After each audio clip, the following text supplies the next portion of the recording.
பாத்தீங்கன்னா நான் வந்து கொஞ்சம் 3 மாசமா சொல்லிட்டே சொல்லுவேன்.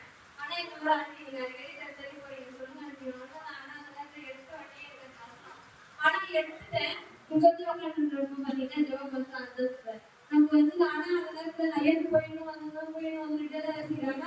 அதெல்லாம் பொறுமையா இருக்கணும்னு இருந்துச்சு. அப்ப பொறுமையா இருக்கும் மனசுல.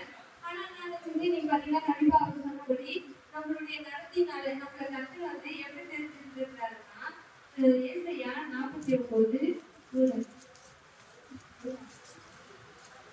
அமரத்தை நோக்கி நீதியின் தாசன் இஷ்டப்பெற்றே காலத்தில் மகிமைப்படுவேன் என்றார்.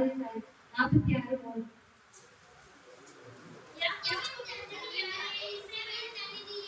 சந்நிதியில் நீதியாகிய சகல ஜனங்களே எனக்கு செவி கொடுங்கள்.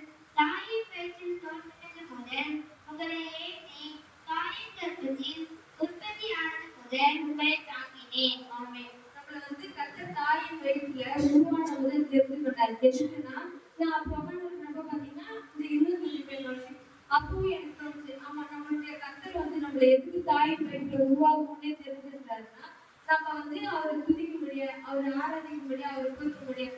அது மாத்திரம் இல்ல அவர் சொன்னபடி நம்மளுடைய நடத்தைகள் நம்ம வந்து கர்த்தருடைய பிள்ளைகளா இருக்கும்போது நம்ம வந்து மற்றவங்களுக்கு எப்படி இருக்கணும்னா முன்மாதிரியான வாழ்க்கை நம்ம வீட்டுல கண்டிப்பா காணப்படணும்.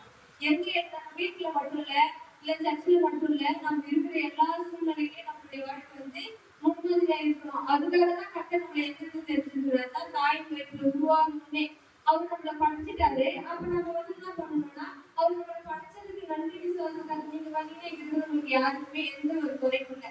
கர்த்தர் வந்து ஜீவனோடு ஒவ்வொரு நாளும் நம்ம என்ன பண்ணிருக்காரு பாதுகாத்திருக்கிறார்.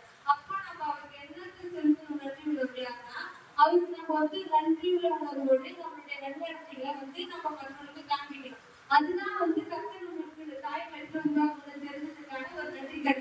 இப்ப நம்மளுடைய பெற்றோர்கள் நம்மள வந்து பெற்றாங்க நம்மளை வளர்த்தாங்கன்னா அவங்க நம்ம என்ன பண்றோம் அவங்களை பாதுகாக்கணும், அவங்களை வந்து பாத்துக்கிறோம், முடிஞ்ச அளவுக்கு நம்ம பாத்துக்கிறோம். அது உலக பண்ணாமா. ஆனா கர்த்தர் உங்களை தாய் வயிற்றுல உருவாக்கணும்னு பேர் சொல்லி அழைத்து நம்ம எங்க போனாலும் எங்க வந்தாலும் நம்மளுக்கு எந்த ஒரு சேதமின்றி நம்மளை பாதுகாக்கிறாருன்னா அப்ப நம்மளுடைய உணர்வுல நம்ம என்ன இருக்கணும்னா கர்த்தர் நம்மளை பாதுகாக்கிறாரு ஒரு நன்றி அப்படி இருக்கணும்.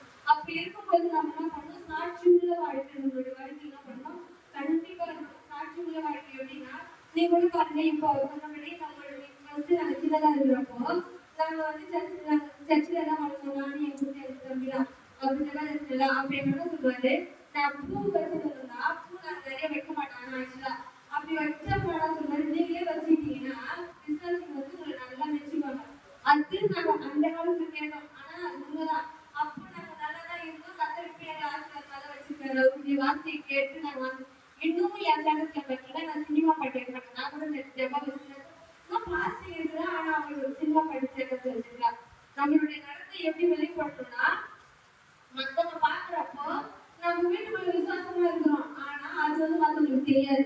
எது தெரியும்னா இந்த மாதிரி செல்லு நம்ம நடத்த இப்ப நான் எங்க உட்காந்து சொன்னா என் நிறைய மேற்கொண்டு சொல்றேன். நான் வேலை செய்யற இடத்துல பாத்தீங்கன்னா அவங்க சொல்லுவாங்க உங்க கூட சேர்ந்து நானும் எது செஞ்சாலும் சொல்ல ஆரம்பிச்சேன். நம்மளுடைய நடத்தைகள் என்ன பண்ணணும்னா மற்றவங்களுக்கு காண்பிக்கணும். தெரிஞ்சு இல்லை வேணும்னு இல்லை நம்மள அறியாமே அது வரணும். ஏன்னா கத்து நம்மளுக்கு முதல் 1 அதிகாரத்துல சங்கீதம் இரவு பகலும் கத்தருடைய வேதத்தை நம்ம என்ன பண்ணணும்னா தியானிச்சுட்டு இருக்கணும். அப்படி இருந்தா மட்டும்தான் கத்தர் நம்ம என்ன பண்ணுவாருன்னா எந்த விதமான பாவ சூழ்நிலை உலகத்தின் நிச்சயம் மாசத்தின் பெருமைக்கு நம்ம என்ன பண்ணணும் சிக்கி கொள்ள மாட்டோம். அப்படி நம்ம போகும்போது எந்த நேரம் பார்த்தாலும் விசப்பாட்டிகளை பாதுகாத்தீங்க சோத்திரம் வந்து உங்க வாயிலிருந்து எப்பவுமே என்ன பண்ணணுமா நீங்களாக இருக்கணுமா. இந்த எரிகோ கோட்டை பார்த்தீங்கன்னா இடிந்து விழுந்தது சோத்திரத்தினாலதான் புதி செஞ்சு அவங்க சுத்தி வந்திருக்கோம். அப்ப நான் நடுவில் ஒரு நாள் பார்த்தேன் அந்த எல்லா ஏசப்பா எது செஞ்சாரு அற்புதம் செஞ்சாரு ஜாடி எல்லாமே கண்டுபிடிக்கப்பட்டு அது வச்சிருக்காங்களாம். ஆனா அது எரிகோ கோட்டையினுடைய ஒரு கல்லு கூட இல்லையா. ஏன்னா அது சோத்திரத்தினால இருந்ததுனால அது இல்லாம போச்சு. நம்ம வாழ்க்கையில நம்ம சோத்திரம் சொல்லி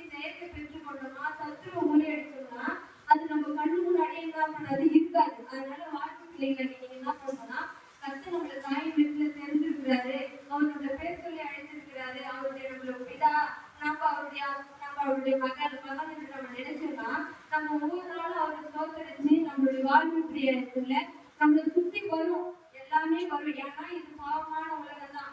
ஏன்னா இது நம்ம பாவமான உலகத்துல இருந்து அதுல இருந்து நம்ம என்ன பண்ணணும்னா கண்டிப்பா வேறு பிரிச்சு காட்டணும். அப்பதான் நம்ம என்ன பண்ணணும்னா நல்ல கனிகளை கொடுப்போம். ஏன்னா சங்கீதத்துல பாருங்க, நீ காதலான தோட்டத்தை போல வற்றாத நீர் கண்ணாத மரத்தை போல இருக்கணும்னா நம்ம என்ன பண்ணணும்னா வேறு பிரிச்சு காட்டணும் இந்த உலகத்துல. ஏன்னா இது நம்ம எல்லாரும் போலும் நம்ம வாழணும்னா நான் சிவ பெற்றாதான் அடிக்கடி சொல்றேன், இந்த பாடான உலகத்துல நீ வாழணும்னா நீ ஒவ்வொரு நாளும் சோதனை செலுத்து. எவ்வளவு விழுகலாம் வந்து கெச்சிங்கிற சிங்கம் போல என்ன பண்றான், வகை தேடி சுற்றி திரிகிறான் இந்த உலகத்துல. அப்போ நம்ம அவளை மேற்கொள்ளணும்னா நம்ம என்ன பண்ணணும், சோதனை செலுத்தணும், அவருக்கு நம்ம நன்றி உள்ளவங்களா வாழணும். கர்த்தர் நம்மளை தாயின் பேச்சுல தெரிந்து கொண்டதுக்கான நன்றி விசுவாசத்தை நம்ம காமிக்கணும். இன்னும் நான் நிறைய வசனம் எடுத்தேன், ஆனா அதெல்லாம் சொல்ல கர்த்தருக்கு நல்லபடியா ஆசிரியர் அதுக்காக சொல்றேன். அதுல நன்றி. இந்த பிள்ளைகளுடைய வார்த்தைகளை பயன்படுத்தி வார்த்தைகள்